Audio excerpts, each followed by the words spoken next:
Assalamualaikum warahmatullahi wabarakatuh. Halo, saya Nafia Laila. Saya Dini Hati Nurfi Arseli. Di sini kami akan menjelaskan resensi dari sebuah novel. Tak lupa pula kita ucapkan puja dan puji syukur kepada Tuhan Yang Maha Esa yang telah memberikan kesehatan kepada kita. Sehingga di sini kami bisa menyelesaikan resensi dari sebuah novel yang berjudul Dian Yang Tak Kunjung Padam. Novel ini berjudul Dian Yang Tak Kunjung Padam. Pengarangnya Sultan Takdir Alis Jabana yang diterbitkan oleh Dian Rakyat pada tahun 2007. Tema dari novel ini adalah percintaan. Latar tempat dari novel ini adalah Sungai Musi, Palembang, dan Gunung Megang. Suasananya haru, sedih, tegang, dan romantis. Sedangkan untuk latar waktunya pagi, siang, sore, dan malam. Untuk alurnya maju, mundur. Tokoh dan watak dalam novel ini adalah yang pertama Yasin. Dia seseorang yang cerdas, baik hati, pendiam, perhatian, dan juga pengertian. Yang kedua ada Molek. Dia seseorang yang rendah hati, penyayang, baik hati, dan juga tidak sombong. Yang ketiga ada Ibnu Yasin. Dia bersifat penyayang, sabar, bijaksana, dan juga baik hati. Yang keempat ada Raden Mahmud. Dia adalah saudagar bangsawan yang kaya raya, ampuh, dan juga sombong. Yang kelima ada Cek Siti. Dia adalah istri Raden Mahmud. Dia bersifat kejam dan juga ampuh. Yang keenam ada Munir, yaitu saudara Yasin. Dia baik hati. Yang ketujuh ada Pesirah Walid, yaitu saudagar Yasin yang terpandang kaya tetapi tetap rendah hati. Yang kedelapan ada Bibi Nisa. Dia bersifat baik hati.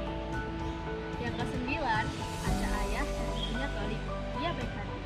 Yang terakhir ada Rahman. Dia seseorang pemuda yang berasal dari Kroasia. Dia bersifat baik hati. Adalah sudut pandang orang ketiga. Dan gaya bahasa dalam novel ini menggunakan bahasa Melayu dan terdapat banyak majas personifikasi dan juga majas sindiran. Amanat yang terdapat dalam novel Dian Yang Tak Kunjung Padam adalah cinta yang tulus lebih berharga dari apapun, yang paling berharga di dunia ini. Novel ini bercerita tentang seorang pemuda miskin dan yatim bernama Yasin. Dia berasal dari Uluan dan tinggal bersama ibunya. Pada suatu hari, Yasin yang sedang berjualan hasil ladangnya tak sengaja bertemu dengan seorang putri Palembang yang bernama Molek. Tanpa disangka, Yasin terpesona dan jatuh hati pada Molek, begitupun sebaliknya. Namun hubungan mereka tidak mungkin terwujud karena perbedaan status sosial, dan mereka menyadari hal itu. Semakin hari, cinta mereka terus bergejolak dan mengabaikan kenyataan pahit yang membuat mereka tidak bisa bertemu secara langsung, melainkan mengirim surat untuk melepas rindu.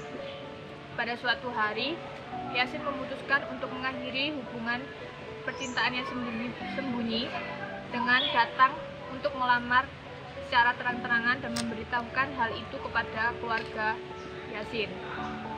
Namun pada akhirnya kedatangan dan lamaran itu ditolak, bahkan dihina dan menyindir keluarga Yasin.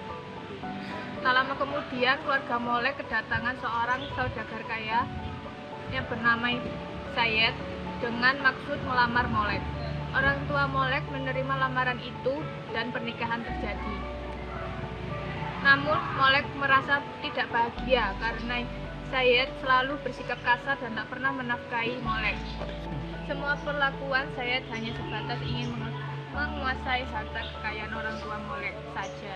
Hingga akhirnya Molek menulis surat menceritakan segala isi hati dan kerinduannya kepada Yasin. Mengetahui kabar tersebut, Yasin mencoba menemui Molek yang berada di Palembang dengan menyamar sebagai tukang panas. Usahanya berhasil, namun pertemuan itu menjadi pertemuan terakhir karena Molek meninggal dunia. Setelah kematian Molek, Yasin kembali ke desanya.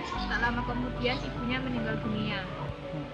Semua musibah yang menimpa Yasin membuat dia memilih hidup menyepi di Gunung Semenung, dan ia pun meninggal dunia di sana. Terdapat kelebihan dan kekurangan dari novel Dian Yang Tak Kunjung Padam. Kelebihannya yang pertama yaitu cerita yang menarik. Yang kedua, terdapat amanat yang diambil bahwa cinta yang tulus lebih berharga dari apapun. Kekurangannya yang pertama, cover buku yang kurang menarik.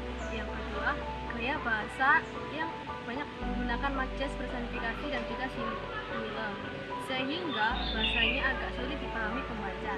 Namun itu tidak mengubah keunikan dan keindahan dari ceritanya.